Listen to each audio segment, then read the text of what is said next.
नमस्कार, आप देखना शुरू कर चुके हैं जनहित। और जनहित में आज हम बात कर रहे हैं मौत पर बवाल, वर्दी पर सवाल। और मैं हूं आपके साथ मनोज मानस।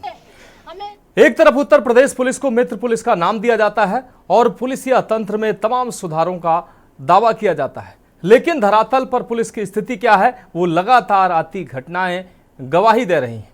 तमाम जनपदों से ऐसी घटनाएं सामने आ रही हैं जो पुलिसिया कार्यशैली पर लगातार प्रश्न चिन्ह खड़ी कर रही हैं। ऐसे ही कुछ जनपदों की तस्वीरें हम आज लेकर आए हैं। उत्तर प्रदेश के अलीगढ़ में पुलिस का एक शर्मनाक और अमानवीय चेहरा यहां सामने आया है।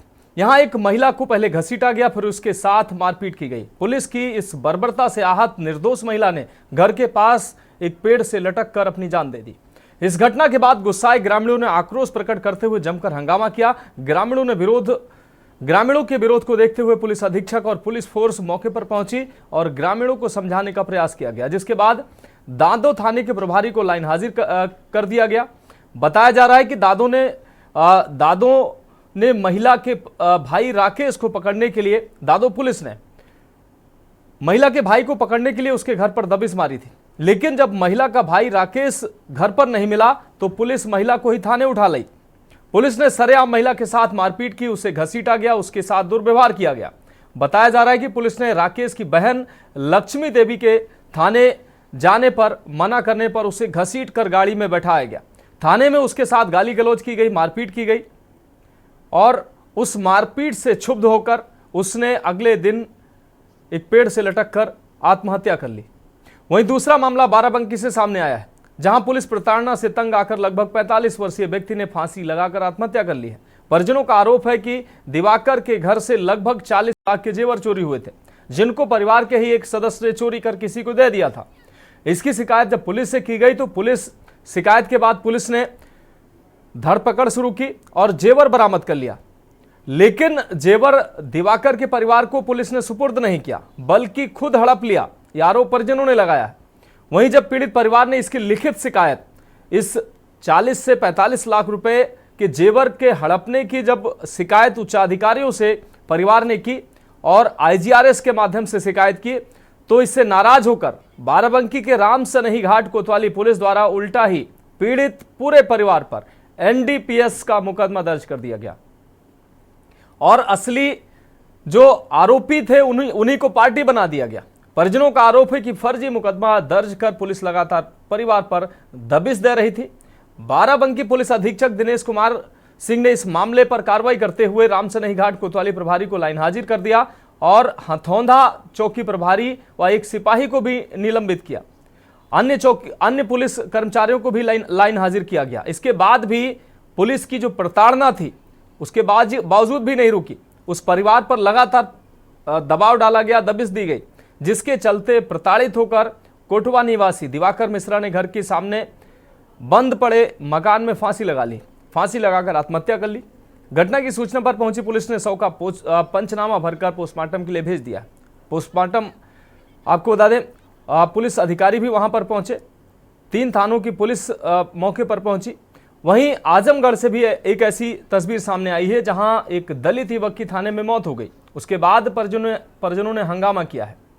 अब सवाल यह है कि मित्र पुलिस का दावा करने वाली यूपी पुलिस का यह अमानवीय चेहरा लगातार क्यों सामने आ रहा है? आखिर निर्दोष व्यक्ति को ही पुलिस अपराधी क्यों बना रही है? पुलिसकर्मी पूरे विभाग की छवि को आखिर खराब क्यों कर रहे हैं? पहले हम उन पीड़ितों की बात सुनवाते हैं, उसके बाद इस गंभीर विषय पर चर्चा करेंगे।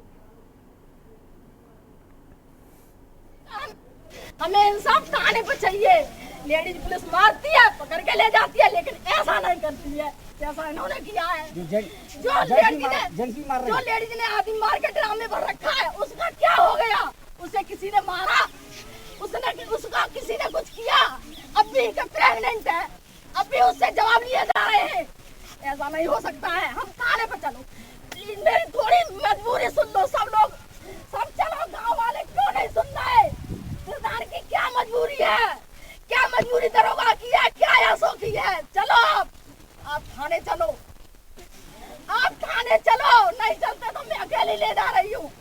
बताओ, आप थाने चलो। क्यों नहीं सुनना है?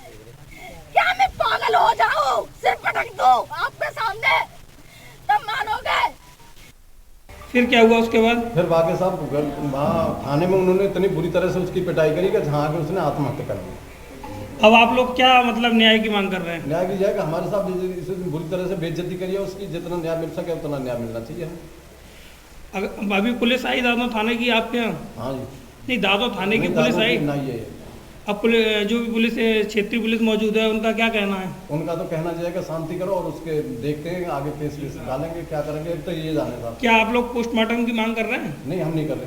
पोस्टमार्टम नहीं कराएंगे? नहीं, पोस्टमार्टम क्यों, हम तो पुलिस पर मुकदमा कायम करवाएंगे। नहीं, कार्रवाई जब भी तो होगी जब पोस्टमार्टम होगा। पोस्टमार्टम करवाएंगे। ठीक।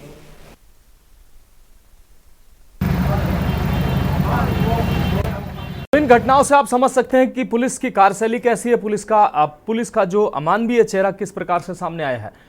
अलीगढ़ से ये तस्वीरें सामने आई हैं जहां पर आप देख सकते हैं ये वो उस महिला के परिवार के सदस्य हैं जो दहाड़ रहे हैं, रो रहे हैं कि किस तरीके से आरोपी जो था उसका भाई था महिला का, लेकिन पुलिस भाई जब नहीं मिला तो उस महिला को, निर्दोष महिला को पुलिस उठा ले गई। आरोप उसके भाई पर था और आरोप यह था कि किसी महिला से उसके भाई ने अभद्रता की थी। उसके एवज में पुलिस ने मुकदमा दर्ज किया और उसके भाई को तलाशते हुए जब पुलिस उसके घर पहुंची तो जब भाई नहीं मिला तो उसकी बहन को उठा लाया। पुलिसकर्मी उसकी बहन को उठा के ले जाने लगे।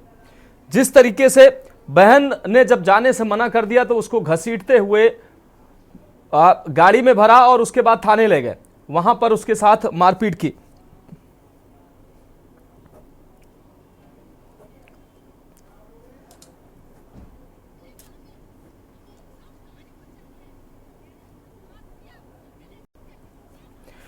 दूसरी घटना जो बाराबंकी से सामने आई है, यहां एक दिवाकर मिश्रा का परिवार है जिसके घर पर चोरी हुई थी। 40 से 45 लाख रुपए के जेवर चोरी हुए थे।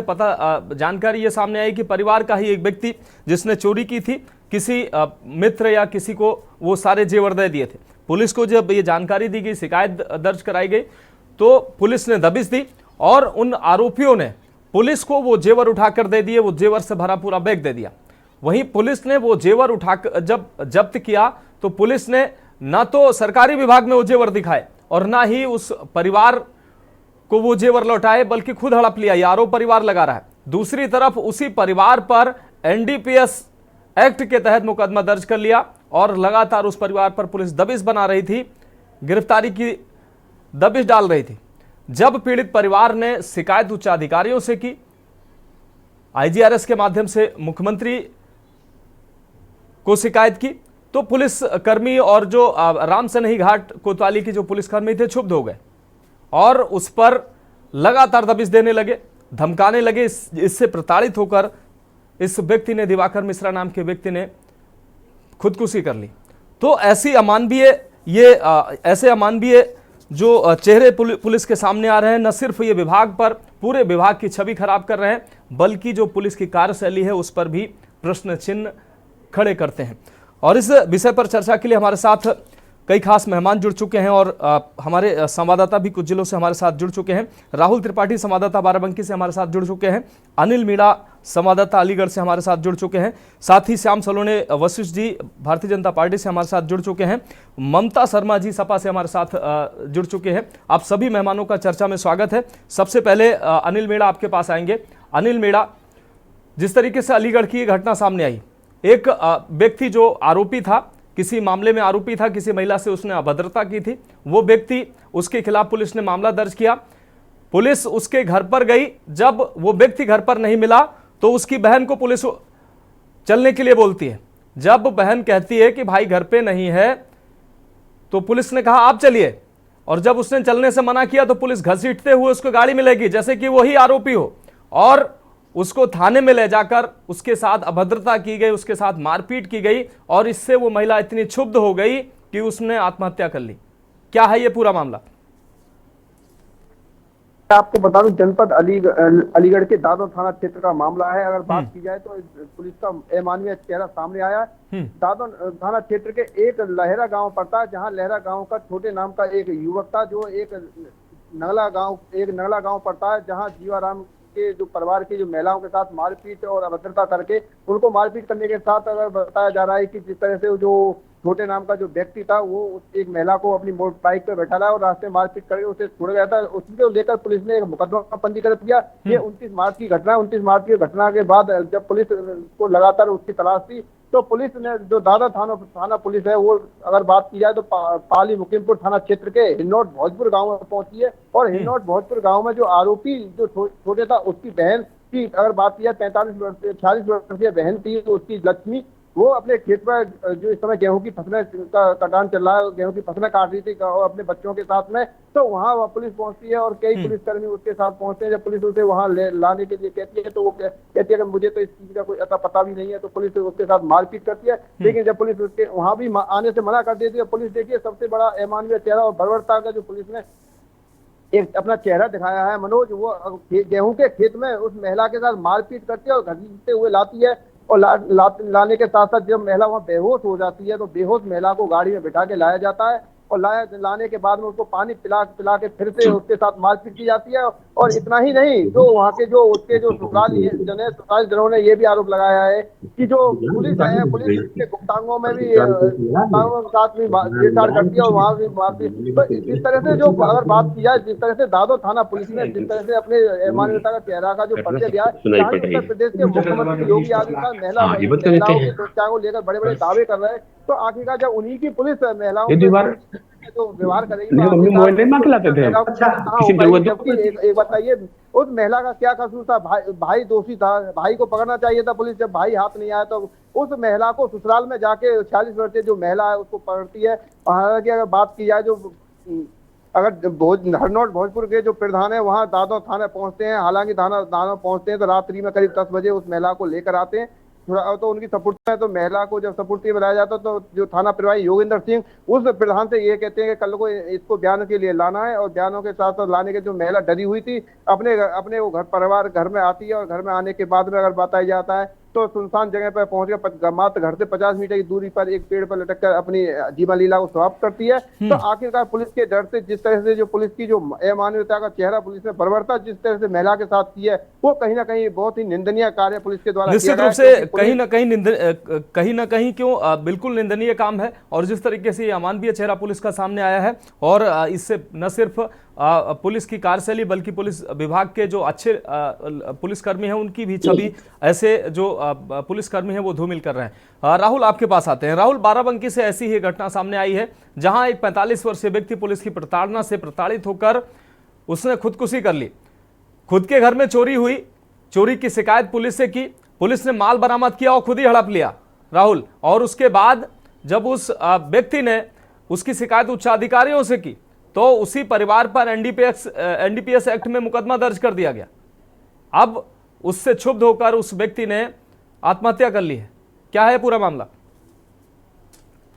देखिए मनोज, ये जो मामला है ये कल सुबह की घटना है। वो पीड़ित व्यक्ति ने आत्महत्या कर लिया। इसके बाद आगे की बातें जब खुल के सामने आई, इसमें दो अलग अलग पक्ष है, दो अलग अलग तरह की बातें निकल के आई। पहला पक्ष मैं बताता हूं कि जो जिस व्यक्ति की मौत हुई है उनके परिजनों का आरोप था कि उनके घर में कुछ दिनों पहले उनका ही अपना परिवार का एक सदस्य, मैं उसका नाम नहीं लेना चाहूंगा, उन्होंने अपने निजी स्वार्थ के लिए अपने ही घर की महिलाओं के सारे जेवर, करीब 40 से 45 लाख रुपए कीमत के जेवर अपने दोस्तों को दे दिए। जिस मामले को लेकर के इनके परिवार ने पुलिस में शिकायत किया तो पुलिस ने धरपकड़ करने के बाद बरामदगी की, जेवर बरामद हो गए। जब ये लोग अपने जेवर की सुपुर्दी के लिए गए तो बजाय उनको देने के टालमटोल किया गया और गाली गलौज भी मतलब की गई, जैसा कि इनके परिजनों का आरोप रहा है। उसके बाद इन्होंने इसकी शिकायत ऑनलाइन किया, अधिकारियों से शिकायत की, लेकिन जेवर तो नहीं मिले। मुकदमा जरूर एनडीपीएस का इनके ऊपर लगा दिया गया, ऐसा इनके परिजनों का आरोप है। अभी 2 दिन पहले नए थाना प्रभारी ने वहां चार्ज संभाला है। उसके ठीक 1 दिन पहले की बात है कि पुलिस अधीक्षक ने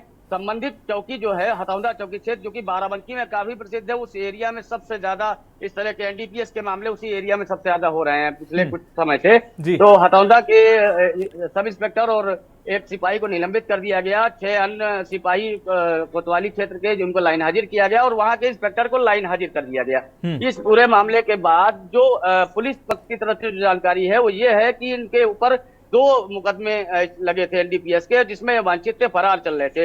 एक दिन पहले वो अपने घर आए हुए थे और ऐसी कोई पुलिस की बर्बरता उनकी तरफ से, जैसा कि उनका कहना है कि बर्बरता नहीं की है, क्योंकि वो वांछित थे तो उनके घर दबिश दी जा रही थी पकड़ने के लिए। परिजनों का आरोप है कि वो टेंट का अच्छे कारोबारी थे, प्रसिद्ध कारोबारी अपने एरिया के रहे हैं, लेकिन कहीं ना कहीं एनडीपीएस से भी उनका नाम पूरी तरह जुड़ चुका था। शर्मिंदगी, प्रताड़ना, घर परिवार से दूरी रहना, इस तरह की बहुत सारे विक्षोभ भी उनको झेलने पड़ रहे थे, जो उनकी मौत का कारण बन गए। नहीं स्थिति राहुल ये है राहुल कि जब राहुल उनकी- राहुल जी। थोड़ा हम और आपसे हम क्लियर समझना चाहेंगे इस घटना में, जिस घटना में परिवार के लोग आरोप लगा रहे हैं कि जेवर चोरी हुई, पुलिस ने वो जेवर सुपुर्द नहीं किया और उन पर उल्टा एनडीपीएस एक्ट का मुकदमा दर्ज किया। ये मुकदमा उनके ऊपर पहले से दर्ज था, उसके बाद ये घटना घटित हुई है चोरी वाली, या चोरी के घटना के बाद ही ये मुकदमा दर्ज किया गया? यही सबसे बड़ा पॉइंट है जिस विषय पर विश्लेषण की आवश्यकता है, कि उनके ऊपर एक मुकदमा पहले से रहा है और एक मुकदमा इस घटना के बाद दर्ज किया गया है। क्योंकि आपसे पहले भी कई बार इस तरह के मामले देखे होंगे कि पुलिस या दबाव डालने का सबसे बड़ा तरीका यही है कि अगर आपके ऊपर एक मामूली धारा में कोई मुकदमा दर्ज है और पुलिस को आप पर दबाव डालना है, तो सबसे बड़ा उसका हथियार यही होता है, एक और मुकदमा दर्ज कर देना। तो इसी प्रकार से उनके ऊपर ये जो परिजनों का आरोप था कि 45 लाख के जेवर जब बरामद हो गए तो आपने उनके परिवार को सुपुर्द क्यों नहीं किया, इसके पीछे की आपकी क्या मंशा है, सबसे पहला सवाल। दूसरी बात यह कि अगर आपने सुपुर्द नहीं किया है तो उस पर क्या अग्रिम कार्रवाई हुई, इससे वरिष्ठ अधिकारियों को जानकारी दी गई कि नहीं दी गई? आखिर क्यों 2 दिन पहले, मृतक की मृत्यु के 2 दिन पहले ही थाना इंचार्ज सहित सभी लोग सस्पेंड किए गए और लाइन हाजिर किए गए? ये एक बड़ा सवाल उत्पन्न हो रहा है कि इस कार्रवाई के पीछे क्या रीजन रहा होगा, क्योंकि जिस दिन ये कार्रवाई हुई है उसके एक दिन छोड़कर अगले दिन सुबह इस व्यक्ति ने फांसी लगा लिया। तो परिजनों का स्पष्ट आरोप है कि जेवर ले जाने की वजह से जो पुलिस कर्मियों का ऊपर कार्रवाई हुई है, इससे क्षुब्ध होकर के इस तरह से इनको प्रताड़ित किया गया, जिससे परेशान होकर के उन्होंने आत्महत्या कर ली। ठीक है राहुल, ठीक है राहुल, हमारे साथ श्याम सलोनी जी जुड़े हुए हैं भारतीय जनता पार्टी से। श्याम सलोनी जी आपके पास आते हैं। श्याम सलोनी जी, अलीगढ़ की घटना भी आपने समझी और बाराबंकी की घटना समझी, लगभग एक जैसी घटना है। वहां पर एक व्यक्ति जिसके ऊपर आरोप था कि उसने किसी महिला और उसके साथ मारपीट की है, वो व्यक्ति जब घर पर नहीं था तो पुलिस उसके बहन के यहाँ बहन के पास पहुंचती है। वो घर पर वो खेतों में फसल काट रही थी। पुलिस वहां से उसको उठाती है, उसके साथ वहां मारपीट करती है, कहती है थाने चलो। जब वहां वो नहीं जाती है तो उसको घसीट के गाड़ी में भरती है और थाने ले जाती है, वहां भी उसके साथ मारपीट की जाती है। इससे क्षुब्ध होकर वो निर्दोष महिला, क्योंकि उसका दोष नहीं था, भाई ने अगर कुछ किया था, मुकदमा भाई पर था, उस महिला ने आत्महत्या कर ली। दूसरी घटना बाराबंकी से सामने आई है, जहां पर यह कहा जा रहा है कि एनडीपीएस का मामला उसके ऊपर जबरन थोप दिया गया, जिससे प्रताड़ित था वो और उसने आत्महत्या कर ली। ऐसी घटनाएं सर क्या पुलिस की छवि नहीं खराब कर रही हैं? और पुलिस विभाग चूंकि सरकार का महत्वपूर्ण विभाग है, तो सवाल सरकार पे भी उठेंगे अगर ऐसी कार्यशैली होगी सर। मनोज जी नमस्कार जी, नववर्ष की मंगल शुभकामनाएं, नवरात्रि की बधाई आपको भी सर। देखिए मनोज जी, ये जो घटना दोनों हुई हैं, घटना तो बेहद शर्मसार है और निंदनीय है, क्योंकि 2 व्यक्तियों की इसमें 2 परिवार उजड़ गए, उनकी जान गई है। पहली घटना जो अलीगढ़ वाली है जी, व्यक्ति एक आरोपी है, इस केस में आरोपी है, क्या उस पर जुर्म है ये तो जांच से मालूम पड़ेगा, हमें नहीं मालूम है। लेकिन उसकी बहन जो अपने खेत पर काम कर रही है, निश्चित तौर पर वो निम्न वर्ग की परिवार है, निम्न वर्ग की महिला है, उसको पकड़ने पुलिस जाती है। चलो पुलिस का काम है जाने के लिए, हो सकता है दूसरा पक्ष कोई दबाव दे रहा हो, कहा हो कि साहब बहन से पूछताछ कीजिए, बहन को मालूम होगा भाई के बारे में। तो सवाल यह है कि कहीं महिला पुलिस गई कि नहीं गई साथ में। भाई किसी महिला को पकड़ने के लिए ये हमारा एक्ट है कि महिला पुलिस को जाना चाहिए। यदि महिला पुलिस नहीं गई है, केवल पुलिस वाले पुरुष लोग गए हैं और उन्होंने उसको पकड़ा है और ले आया है, तो ये भी एक अपराध की श्रेणी में आता है। अब जैसा वो चूंकि महिला रही नहीं, वो बेचारी इस दुनिया में नहीं है, भगवान की आत्मा को शांति दे। अब वहाँ सत्यजीत गवाह कौन है, पुलिस की प्रताड़ना ऐसी क्या रही जिससे इतनी विक्षुब्ध होकर के उस बेचारी महिला ने आत्महत्या कर ली? क्या कारण रहा? तो प्रथम दृष्टया तो जो पुलिस वाले हैं वो केवल निलंबित करने योग्य नहीं है, वहाँ के कप्तान को चाहिए कि उनको पहले जेल भेज दे 2-1 घटनाओं में, क्योंकि आदरणीय योगी जी ने कभी नहीं कहा है सरकार की जो ईमानदारी पर, सरकार की जो जिस तरह की छवि है उस पर ये कुछ चंद पुलिस वाले इससे कर देते हैं, धब्बा लगा देते हैं, जिसकी वजह से हम लोगों को बड़ा मुश्किल होता है जवाब देने में। बिल्कुल बिल्कुल, आप जैसे लोगों को फिर इसके लिए जवाब देना पड़ता है। जहाँ पूरा सरकार कहीं पर भी भेदभाव नहीं कर रही है, जीरो टॉलरेंस की हम लोग बात कर रहे हैं, ऐसी क्या मजबूरी है पुलिस वालों की कि आप महिला को जाते हो, जैसा आप बता रहे हो, घसीट करके ले जाते हैं, मतलब क्यों ले जा रहे हो? महिला पुलिस थी कि नहीं थी? उन पुलिस वालों को ऐसी क्या जरूरत पड़ेगी जो महिला से पूछताछ करनी थी? रात में ले, दिन में लेके गए, ये भी समय भी वहां पे देखा जाएगा। पुलिस वालों की वहाँ गलती साफ जाहिर हो रही है, उनको जेल जाना चाहिए और इसकी निष्पक्ष जांच उसके परिवारजन, जो भी इनकी देवरानी है जो बेचारी बहुत बिलख रही थी, या उनके जो भी परिवारजन है, वो इसमें एक मजिस्ट्रेटी जांच की मांग करें, निष्पक्ष जांच होगी, जो भी दोषी पुलिस वाला होगा निश्चित तौर पर जेल जाएगा, उसको उसकी सजा मिलेगी, क्योंकि वो महिला तो नहीं आ सकती है, लेकिन उसकी जिम्मेदार जो लोग हैं उनको वहां सजा मिलनी चाहिए। दूसरी घटना आपने बताइए बाराबंकी। बाराबंकी घटना में जो घर का सामान चोरी हुआ है, घर के सदस्य ने किया है, पुलिस ने पकड़ लिया, पकड़ के सामान आ गया। अब या तो उनके पास रसीद होनी चाहिए कि भाई मैंने सामान खरीदा है हम लोगों ने, और ये सुनार से लिया तो सुनार भी एक स्लिप देती है सब बना करके। हो सकता है पुलिस जब मुकदमा पंजीकृत होता है तो पुलिस भी जानना चाहती है कि आपके पास इतना माल आया कहाँ से, पहले से भी आप किसी केस में आरोपी हैं, कहीं ऐसा तो नहीं है कि आपने भी 2 नंबर से कुछ लिया हो, कहीं किसी का चुरा लिया हो या कहीं किसी का गिरवी रखा हो, मतलब जो भी रहा हो पुलिस के जांच में। लेकिन क्योंकि इतना प्रताड़ित हो गया। देखिए श्याम सलोनी जी, बाराबंकी की जो घटना है उसमें परिवार का आरोप है कि घर के जो जेवर थे वो परिवार के ही एक सदस्य ने वो चोरी किए, मंशा उसकी जो भी रही हो, उसने चोरी करके किसी को दिए, पुलिस ने उसको दबिश दिया, पुलिस ने उसको हासिल किया। परिवारीजन कह रहे हैं पुलिस ने हासिल तो किया, उसके बाद पुलिस ने खुद हड़प लिया, पुलिस हमको परिवार को उसने वापस नहीं किया, वापस उसके बाद उस बैग जो जहां जिसमें सामान था, अब जाहिर सी बात है पुलिस ने उसमें कुछ और दिखाया होगा, एनडीपीएस एक्ट में मामला दर्ज किया है तो, लेकिन वो जो जेवर थे, अब आप समझ लीजिए जो पीड़ित परिवार खुद है, अगर उस बैग में कुछ ना होता, वो जो चोरी हुआ सामान ना होता, तो उसकी इतनी हिम्मत थी कि वो अधिकारियों के पास जाती शिकायत करने, आईजीआरएस करती, अगर उसके घर में वास्तविकता में चोरी ना होती। नहीं, मैंने यही कहा ना कि निश्चित तौर पर वो सामान तो है, सोना तो मिला है, मैं ये नहीं कह रहा हूँ नहीं मिला, लेकिन जो सोना लिया है पुलिस ने जो बरामद किया है, पुलिस ने उस परिवार से पूछा होगा ना पूछताछ में कि आपके पास इतना सोना कहाँ से आया। जिसको बेचा है, जिसको भी दिया हुआ उस परिवार के उस व्यक्ति ने, उसको भी बुलाया होगा कि तुमने ये लिया है तो तुमने कैसे ले लिया, या आप चोरी का माल तो नहीं लेते हो। उसने कुछ और भी बातें बताई हो उनके बारे में कि मुझे ये कहाँ से क्या क्या देके गए, पुलिस की कुछ शक्ति रही हो, उसमें कई कारण है, उसमें तो जांच होनी चाहिए। देखिए श्याम सलोनी जी, अगर सोना ज्यादा था, वो कहां से आया, ये अगर विषय होता तब तो ठीक था, परिवार स्पष्टीकरण देता कि भाई हमारा पुराना था या कहां से आया था, हमने खरीदा था, हमारी रसीद ये है, लेकिन वो उसको गायब ही कर दिया गया, उसकी चर्चा ही पुलिस नहीं कर रही है, विषय ये है। और उसके ऊपर उसके बाद जब वो परिवार बोला हम शिकायत करेंगे, अधिकारियों के पास जाने लगा, तो एनडीपीएस एक्ट में मुकदमा दर्ज कर दिया। नहीं, ये कैसे कंफर्म है कि सामान मिल गया है? मिला है तो वो जो व्यक्ति ने, घर के परिवार ने सामान चोरी किया, वो बताएगा कि मैंने सामान किसको दिया था और पुलिस के किस दरोगा ने किस पर से वो सामान लिया है। ये तो व्यक्ति सामने आना चाहिए ना, या परिवार के कुछ सदस्य सामने आएगा कि भाई हमारा ये भाई ने मेरा सामान चोरी किया और ये फला व्यक्ति को भेज दिया, उस व्यक्ति से पुलिस ने जाकर के माल को बरामद किया है, वो बताएगा कि हाँ माल मैंने पुलिस को दे दिया, तो पुलिस के खिलाफ कार्रवाई होगी। जब माल आपने ले लिया, नहीं कार्रवाई तो हो गई है, कार्रवाई तो हो गई है श्याम सलोनी जी, कार्रवाई हो गई है, निलंबन हो गया है। अगर निलंबन अगर दाल में कुछ काला ना होता तो निलंबन ना होता।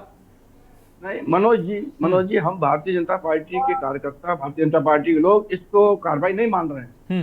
यदि किसी व्यक्ति की जान गई है, निलंबन तो तत्काल पुलिस का अधिकारी इसलिए कर देते हैं कि कोई शांति व्यवस्था बनी रहे, कोई ऐसा काम ना हो, तो उसके लिए निलंबन कर दिया। मेरा निलंबन कहने का मेरा मकसद ये है कि निलंबन अगर हुआ है तो अधिकारियों को भी लगा होगा ना कि कहीं ना कहीं दोषी है पुलिसकर्मी, इसीलिए निलंबन हुआ है। इसलिए थोड़ी निलंबन हुआ है कि पुलिसकर्मियों ने अगर गलत माल पकड़ा है, कुछ गलत हो रहा था उसको पकड़ा था तब थोड़ी निलंबन हो गया। अधिकारियों को भी लगा है कि कहीं ना कहीं कुछ दाल में काला है, तभी निलंबन हुआ है। जिनका भी निलंबन किया, जिस अधिकारी ने किया है, वो उसकी जांच बिठाएंगे, दूसरे अधिकारियों को जांच देंगे कि वो सामान मिला है तो कहाँ है, वो सामान किसके पास है। केवल निलंबन करने के बाद और जांच ना हो, सामान बराबर ना हो, तो वो निलंबन का कोई मतलब नहीं रहा ना। 40-50 लाख का माल है, वो किस तरह के पास है, किस अधिकारी के पास है, निलंबित हो गया वो तो बात ठीक है। ठीक है श्याम सलोनी जी, एक छोटे से ब्रेक का वक्त है और ब्रेक के बाद हम अपने संवाददाता से जरूर जानेंगे कि किस आगे अभी पुलिस किस आधार पर जांच कर रही है और किस आधार पर पुलिस ने कार्रवाई की है। चर्चा जारी रहेगी, एक ब्रेक का वक्त है। ब्रेक के बाद हमारी खास पेशकश जनहित में एक बार फिर से आपका स्वागत है और सीधे हम चर्चा पे आते हैं। राहुल हमारे संवाददाता बाराबंकी से जुड़े हुए हैं। राहुल, एक छोटी सी प्रतिक्रिया आपसे लेंगे, उसके बाद ममता शर्मा जी जुड़ी हुई हैं, वरिष्ठ पत्रकार आदरणीय त्रिपाठी जी जुड़े हुए, उनके पास जाएंगे। राहुल, जिस तरीके से अब पुलिस निलंबन की बात सामने आ रही, निलंबन किया गया है उच्च अधिकारियों के द्वारा, और पुलिस अब किस आधार पर जांच आगे बढ़ा रही है? देखिए, सबसे पहले मैं तो ये जरूर कहूंगा कि अभी जैसा कि श्याम सलोनी जी बोले थे, थोड़ा सा विषय परिवर्तन इन्होंने कर दिया। विषय ये था ही नहीं, विषय ये था कि जब उसका जेवर बरामदगी, मैंने आपसे अभी अपने शुरुआत में जब मैं कह रहा था तो मैंने एक बात कही थी कि मैं उसका नाम नहीं लेना चाहता हूं क्योंकि वो नाबालिग उनके परिवार का सदस्य है। उसने जिनको जेवर दिया उसने स्वयं कबूला, जिनको जेवर मिला वो भी सामने आ गए, उनकी बरामदगी की गई। बरामदगी करने के बाद जैसा कि अभी आप बता रहे थे कि बड़ी मात्रा में जेवर है, उसकी जानकारी करने के लिए अगर पुलिस ने उनको कहा है तो क्या वो जानकारी जब वो उच्चाधिकारियों से शिकायत करते तो क्या उनको नहीं करनी पड़ती? क्या उस समय रसीद नहीं देना पड़ता? ये विषय था ही नहीं जी। होता तो ये पुलिस को कागज देते।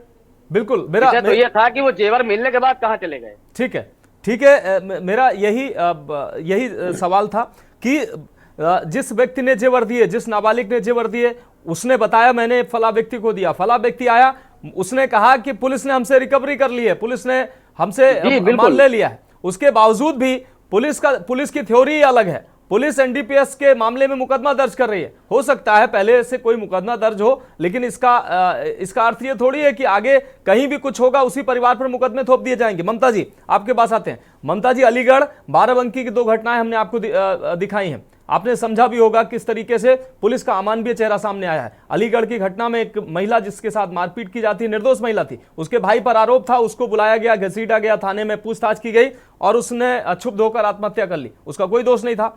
इसी तरीके से बाराबंकी में जो घटना सामने आई है, इसमें भी जिस व्यक्ति के घर पर चोरी हुई है उसने शिकायत की, पुलिस ने रिकवरी की। अब पुलिस कर्मियों के द्वारा उस माल को हड़पने के लिए, कथित तौर पर जो सामने आ रहा है, उस माल को हड़पने के लिए उसी परिवार को दोषी बना दिया गया और जो माल था वो गायब है। अब एनडीपीएस का मुकदमा परिवार झेल रहा था, इससे क्षुब्ध होकर 45 वर्षीय व्यक्ति ने फांसी लगा ली। जी मनोज जी, बहुत बहुत धन्यवाद, आपने ये बात रखी।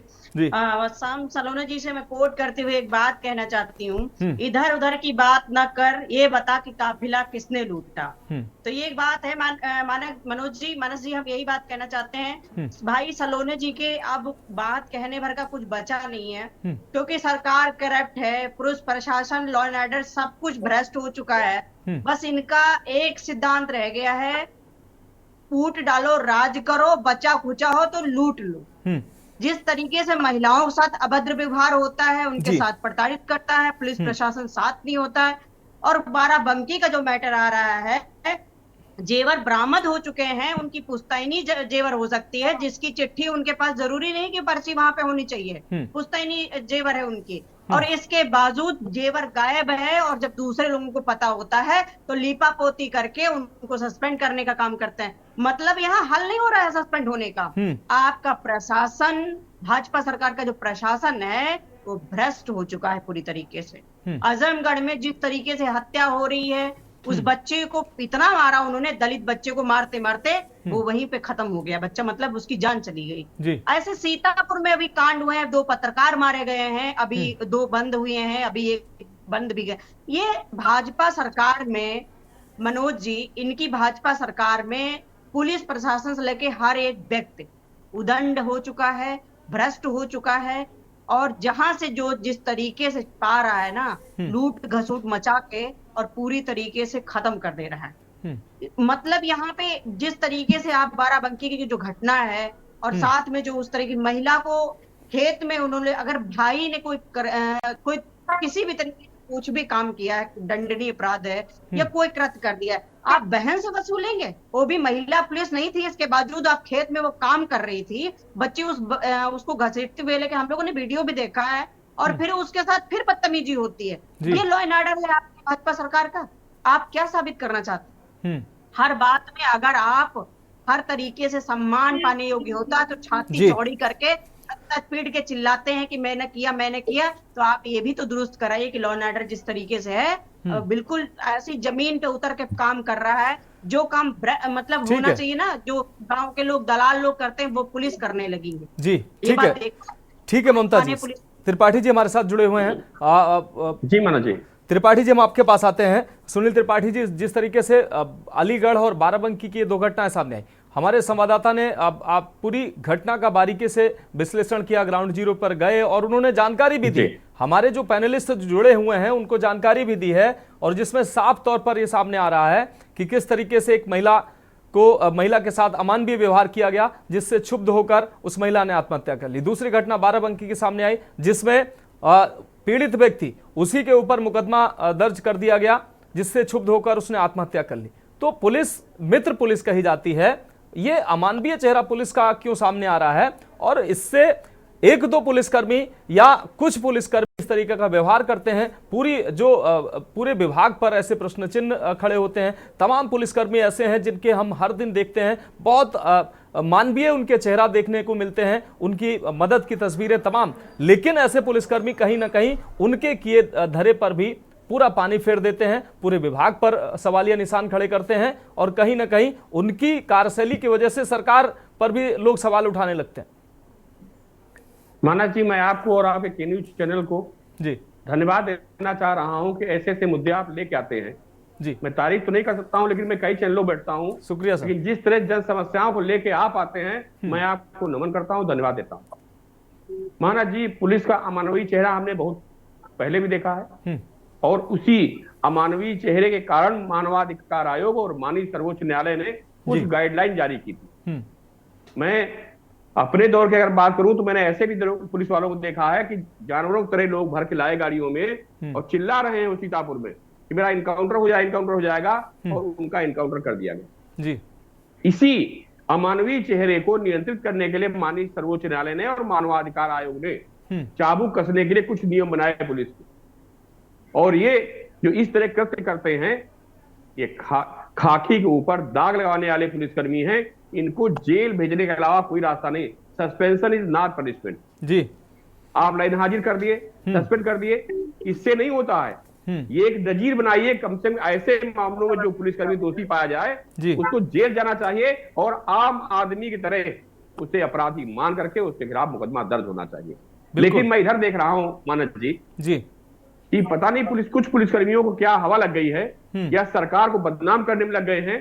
ऐसे कृत्य करके अपना चेहरा तो खराबी कर रहे हैं, सरकार की छवि धूमिल कर रहे हैं। अभी ममता जी ने एक मामला उठाया सीतापुर का।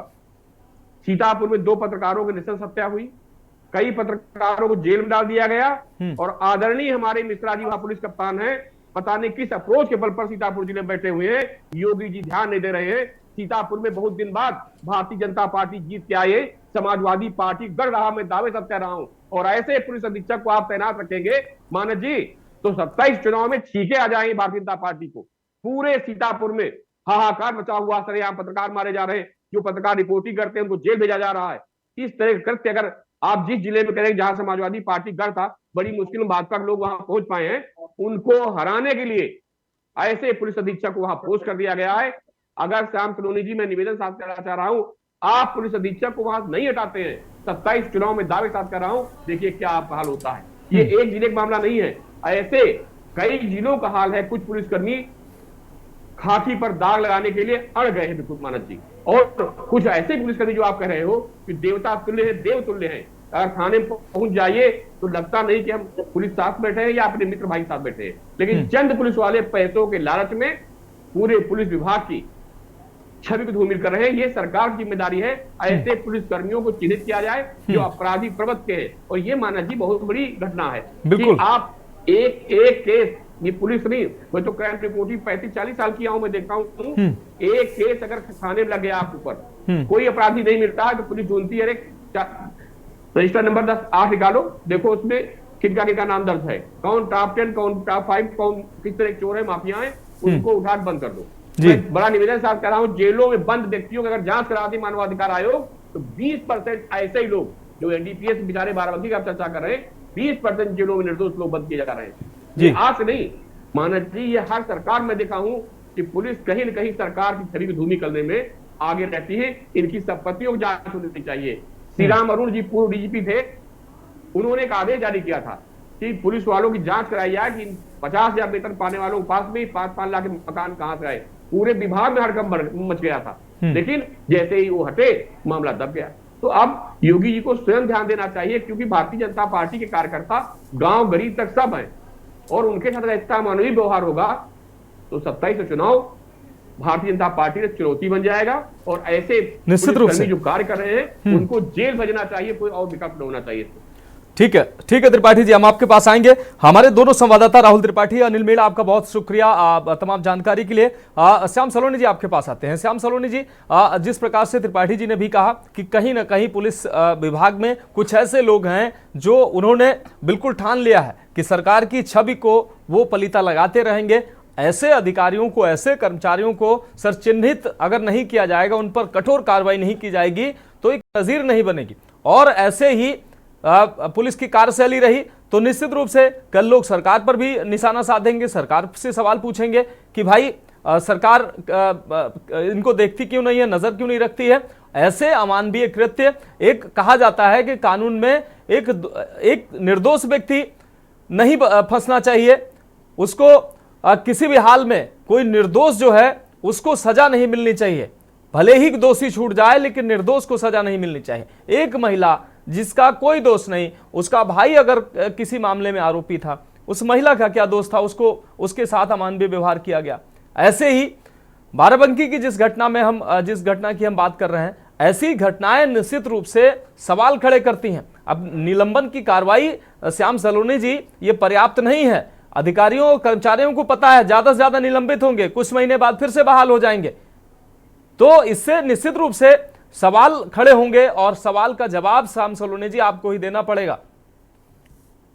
मनोज जी, शायद आपने मुझे सुना नहीं, शायद मेरी बहन बेटी है यहाँ पर समाजवादी पार्टी की नेता, ये भी नहीं सुन पाई। मैंने यही कहा था कि ये निलंबन से हम संतुष्ट नहीं है। भारतीय जनता पार्टी इस निलंबन का समर्थन नहीं करती है। हमने कहा कि जो पुलिसकर्मी है जिन्होंने हत्या की है, वहां के अधिकारी को चाहिए कि उनको तत्काल उनके खिलाफ एफआईआर कराए और उनको जेल भेजे, क्योंकि कुछ ऐसे पुलिसकर्मी अभी हैं जो विपक्ष की मानसिकता के हैं, क्योंकि हर पार्टी की मानसिकताओं के लोग हर जगह मिलेंगे आपको। सलोनी भाई, हर जगह विपक्ष नहीं हो सकता। बहराइच में जो कांड ममता जी जवाब उनका, श्याम जी का जवाब सुन लीजिए, उसके बाद आप बोलिएगा। श्याम सलोनी जी, अगर हम निगरानी उसी व्यक्ति को दे देंगे जिसके ऊपर आरोप लगे हैं, अगर पुलिसकर्मी को ये दोषी है या नहीं है ये इसका फैसला करेंगे तो निश्चित रूप से वो तो बचाएंगे ही। निलंबन की कार्रवाई हो गई, ठीक है, किसी बड़े अगर उनके ऊपर बड़ी कार्रवाई होनी चाहिए थी, लेकिन निलंबन करके उन्होंने अपनी जिम्मेदारी से पल्ला झाड़ लिया। सर मैंने अभी आपसे यही कहा था कि उसकी जांच, उसके परिवारजन एक एप्लीकेशन दें और एक मजिस्ट्रेटी जांच की मांग करें। मैंने अभी आपको कहा है, हम तो उन लोगों के साथ हैं जिनके साथ में कोई घटना घटती है, हम निर्दोष के साथ खड़ी है भारतीय जनता पार्टी। योगी जी की सरकार हर उस व्यक्ति के साथ खड़ी है जिसके साथ कहीं अन्याय हो रहा है, और अन्याय करने वाला कितना भी बड़ा रसूखदार व्यक्ति हो वो बख्शा नहीं जाएगा। ये योगी जी का एक प्रतिज्ञा है और यही कारण है कि आज उत्तर प्रदेश की जनता योगी जी पर विश्वास करती है। लगभग 20 करोड़ और 25 करोड़ के बीच उत्तर प्रदेश की जनसंख्या है मनोज जी, और आज योगी जी के नाम पर लोग कस्में खाते हैं कि योगी जी हैं तो हमको डर नहीं है। लेकिन चंद लोग, केवल पुलिस विभाग में ही नहीं, ऐसे और भी कई विभाग है सरकारी, जहाँ कुछ एक लोग ऐसे मिल जाएंगे जो हमारी सरकार पर बट्टा लगाने का प्रयास करते हैं अपने स्वार्थ के लिए। हम चाहते हैं कि वो लोग, अब चूंकि ऐसे तो आप पहचान नहीं पाओगे, तो पहचान तो ऐसे बनी ना कि उन्होंने एक महिला को जबरदस्ती घसीट के ले गए, एक परिवार का सामान पुलिस ने बरामद कर लिया लेकिन उनको दे नहीं रहे हैं, उल्टा धमका करके एनटीपी एक्ट में लगा दिया कि तुम पुराने मुलजिम थे, मतलब उसका एक उनको और धमका करके। तो ये चीजें सामने जब आती है तब मालूम पड़ती है कि ये व्यक्ति इस लायक है ही नहीं जिस वजह से ये सरकार में भर्ती हो गया पुलिस में। ये तो उनके कृत्य से सामने आता ना। मैं आपके सामने बहुत अच्छा बन के बैठा हूँ, लेकिन मेरे कृत्य क्या होंगे जब वो उजागर हो जाएंगे तभी तो आप समझोगे कि मीठा मीठा बोलने वाला तो बहुत कड़वा था। बेशक। जब तक हमारी सच्चाई सामने नहीं आएगी तब तक व्यक्ति को हम पहचान नहीं पाते। यही ऐसे पुलिस वाले हैं, ये उस समय की भर्ती हो सकते हैं, इनकी जांच होनी चाहिए। और ये किन नेताओं के संरक्षण में रहते हैं? कोई ऐसा पुलिस वाला नहीं है जिसके आज नेताओं से संबंध ना हो, चाहे सत्ता पक्ष हो या विपक्ष के साथ हो, संबंध सब रख रहे हैं एक दूसरे से। ये निश्चित तौर पर मैं आपसे कह सकता हूँ ये विपक्ष की मानसिकता के लोग हैं जिनका उद्देश्य केवल अपने घर को भरना है। चाहता है विपक्ष। देखिए श्याम सलोनी जी, विपक्ष की मानसिकता के लोग कह देने भर से जिम्मेदारी से पल्ला नहीं झाड़ा जा सकता है। आप देखिए, आप कह रहे थे अभी ये तय नहीं है कि सामान बरामद हुआ, सामान बरामद हुआ। अब आप देख लीजिए पुलिस की कहानी, 3 लोगों को पुलिस झूठा करार दे रही है। जिस परिवार के यहाँ चोरी हुई, जिस व्यक्ति को सामान मिला, वहां से जिस व्यक्ति ने दिया, तीनों कह रहे हैं पुलिस के सामने। अधिकारियों से जाके कहा तो अधिकारियों ने निलंबित कर दिया। अब माल कहां है इसको ये कोई नहीं बताने वाला है कि 40-45 लाख का नुकसान हुआ। उस परिवार के एक व्यक्ति की जान भी गई, एनडीपीएस का मुकदमा भी झेला। आप देख लीजिए क्या न्याय प्रणाली को किधर ले जा रहे हैं ये पुलिस के लोग।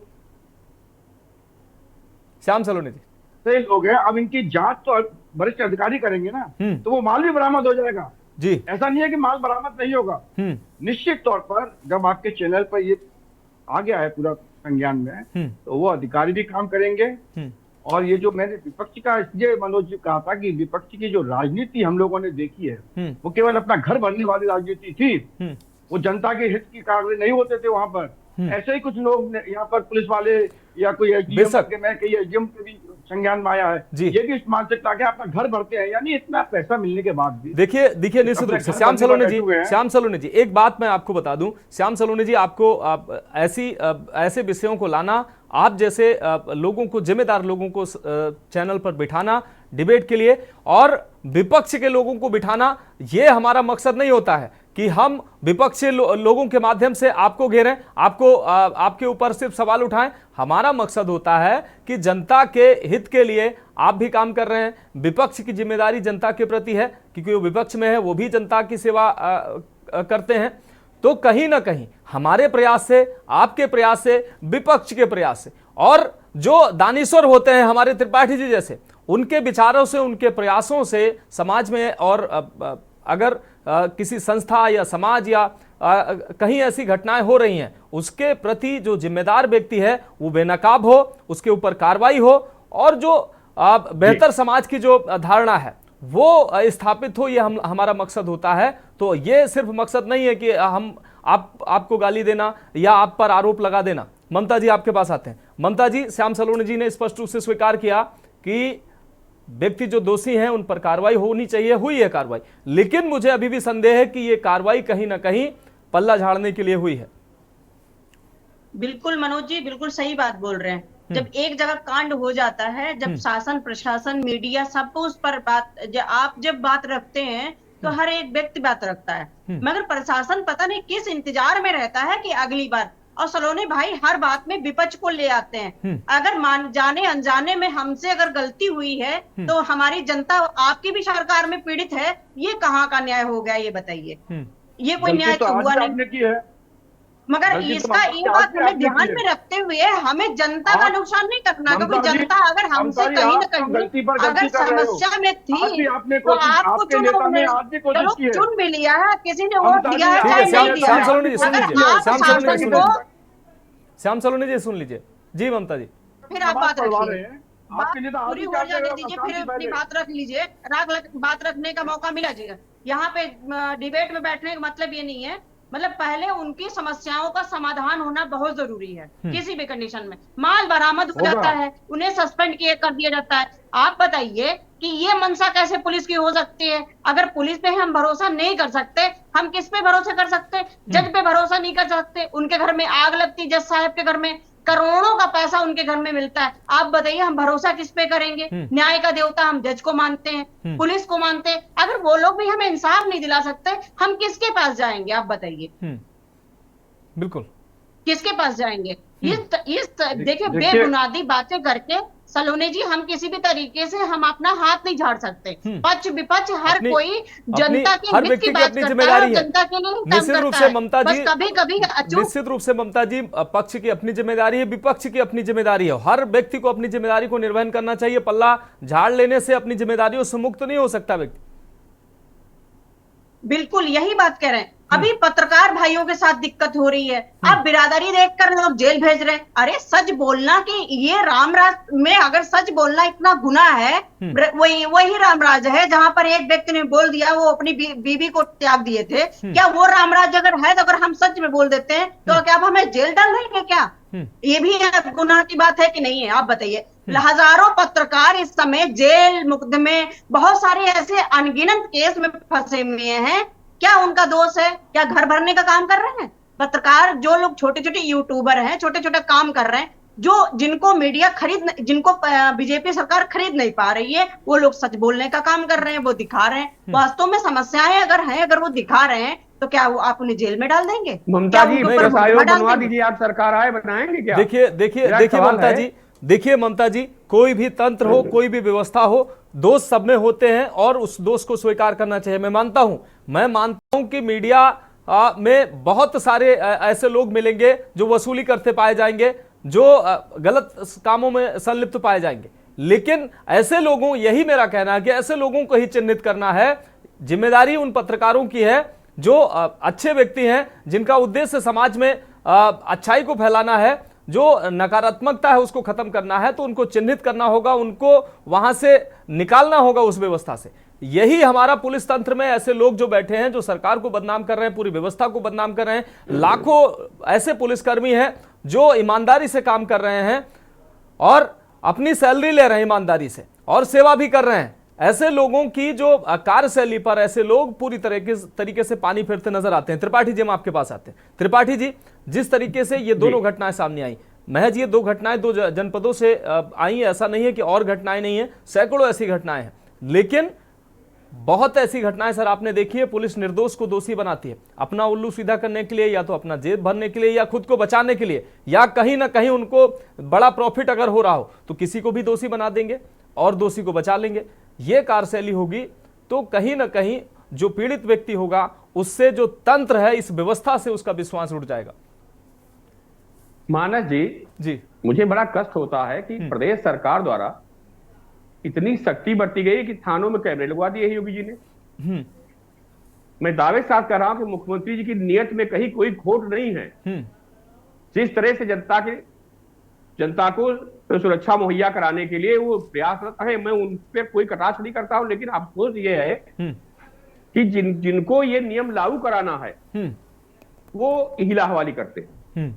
आप जिले में कप्तान की नियुक्ति करते हैं, सब थानों का मालिक कौन होता है? कप्तान होता है। आप कप्तान को पता है कौन एसएचओ, कौन इंस्पेक्टर ईमानदार है, कौन बेईमान है, किसको थाना दिया जाए, किसको ना दिया जाए। योगी जी नहीं जानते हैं, न प्रमुख सचिव गृह जानते हैं इस बात को, संबंधित वहां का कप्तान जानता है। लेकिन मानस जी, अब मैं क्या कहूं, हमारे एक मित्र, मैंने फोन किया तो कहे मैं राष्ट्रीय कार्यक्रम में आया हूं। मतलब राष्ट्रीय कार्यक्रम मतलब आप समझ लीजिए कप्तान से क्यों मिलने आए थे, यही उनका शब्द था।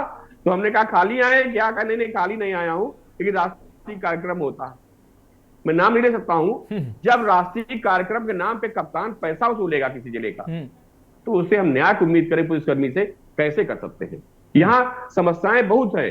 अगर ये राष्ट्रीय कार्यक्रम बंद हो जाए जिलों का मानस जी, तो कुछ पुलिसकर्मी जो नहीं चाहते काम करना वो तो कतई न करे, लेकिन कुछ मजबूरियां उनके सामने भी। वो राष्ट्रीय कार्यक्रम 1 से 5 तक होता है, उस कार्यक्रम में उनको जाना भी है। तो अब ऐसे मगर जाएंगे तो पैसा कहां से, वेतन देंगे क्या? मेरा त्रिपाठी जी, एक और सवाल है। मैं तमाम डिबेटों में मैं कह चुका हूं और मुख्यमंत्री जी को अपनी डिबेटों के माध्यम से मैं ऐसी आग्रह भी कर चुका हूं कि क्यों ना ऐसे व्यक्तियों को, हमारे पास बेरोजगारों की फौज है, शिक्षित बेरोजगार हैं और ऐसे लोग हैं स्किल्ड हमारे पास जो बेरोजगार हैं, क्यों ना ऐसे जो दोषी पाए जाते हैं ऐसे लोग, उनको सेवा मुक्त किया जाए, उनका प्रमोशन रोका जाए, उनके पेंशन रोकी जाए। जब ऐसी कार्रवाइयां होंगी तब लोगों के मन में डर होगा, मेरी नौकरी चली जाएगी, अगर हमने गलती की तो आगे प्रमोशन रुक जाएगा, जिंदगी भर पीछे पेंशन नहीं मिलेगी। तमाम ऐसी चीजें, ऐसी पाबंदियां लगाकर क्यों ना इस पर इस तरह की कोई व्यवस्था बने ताकि लोगों के मन में डर हो। जी कि जिन जिन चीजों पे हम लोग चर्चा किए हैं के न्यूज पर, योगी जी ने भले ही देर से कार्रवाई की हो, लेकिन कार्रवाई इसके ऊपर हुई है। जी, जो हम आप सुझाव दे रहे हैं, मुझे उम्मीद है कि निश्चित रूप से इसके ऊपर कार्रवाई होगी और ऐसी व्यवस्था योगी जी के कार्यकाल में होगी कि जो इस तरह से पुलिसकर्मी हैं जो केवल एक सूत्री कार्यक्रम पैसा लेना और अपराधी बचाना, जो नई अपराधी है उसे जेल भेजना, ऐसे लोग जो काम कर रहे हैं उनके ऊपर शिकंजा कसेगा। आप थानों में देखिए, मैं चर्चा कर रहा था माना जी, कैमरे लगे हुए हैं। आप कुछ पुलिसकर्मी क्या करते हैं, होटलों में बैठ पैसा ले लेते हैं। सरकार क्या करे? सरकार तो नकेल कर सही, लेकिन उनके रास्ते भी निकलते चले जा रहे हैं। आप किसी भी थाने में चले जाइए मानद जी, बिल्कुल 10-5% पुलिसकर्मी आपको ऐसे मिल जाएंगे जो पैसे जुगाड़ में रहेंगे। आज भी 70% पुलिस वाले हैं कि आपकी समस्या का समाधान करने के लिए बेचारे दिन रात लगे रहते हैं। मैं एक दो चाहिए लखनऊ में तैनात 4 से इंस्पेक्टरों बता दूं कि आप फोन कर दीजिए, कहीं भी हो आपकी मदद के लिए तैयार रहते हैं। लेकिन ये चंद लोग पूरी खाकी को बर्बाद करने में दागदार कर्म लगे हुए हैं कि ऐसे पुलिसकर्मियों को पहचान करके उनको अपराधियों की तरह उनके ऊपर मुकदमा दर्ज हो और उनको जेल भेजा जाए, तब जाके ये व्यवस्था सुधर पाएगी। वरना ये मानवता हमेशा ऐसे ही हारती रहेगी मानव जी। निश्चित रूप से इस तरह की हमारी बहन बेटियों को बिल्कुल और ऐसे ही निर्दोष जो बहन बेटियां हैं वो आत्महत्या का रास्ता चुनेंगी अगर ऐसे अधिकारियों, ऐसे कर्मचारियों पर कार्रवाई नहीं हुई। और श्याम सलोनी जी, निश्चित रूप से हम आपसे भी उम्मीद करेंगे, आप चर्चा में जुड़े हैं, कि ऐसे जो लोग हैं इनको चिन्हित किया जाता है तो ऐसे लोगों पर ऐसी कार्रवाइयां जरूर हों कि नजीर बने और भविष्य में इस तरीके का कोई अधिकारी, कोई कर्मचारी अगर काम करे तो वो सोचे कि फला जगह ऐसी घटना हुई थी तो यहां पर इतनी बड़ी कार्रवाई हुई थी, तो वो सोचेगा, उसके अंदर डर पैदा होगी। क्योंकि जिस तरीके से हमारे मुख्यमंत्री की स्वच्छ छवि है, वैसी ही छवि अगर अधिकारियों की हो जाए तो निश्चित रूप से प्रदेश में राम राज्य आ जाएगा। फिलहाल श्याम सलोनी जी, बहुत शुक्रिया चर्चा में जुड़ने के लिए। बहन ममता शर्मा जी, आपका भी बहुत शुक्रिया चर्चा में जुड़ने के लिए। और आदरणीय त्रिपाठी जी, आपका भी बहुत शुक्रिया हमारे साथ चर्चा में जुड़ने के लिए। तो फिलहाल जनहित में आज के लिए मेरे साथ इतना ही, मुझे दीजिए इजाजत और आप देखते रहिए के न्यूज इंडिया।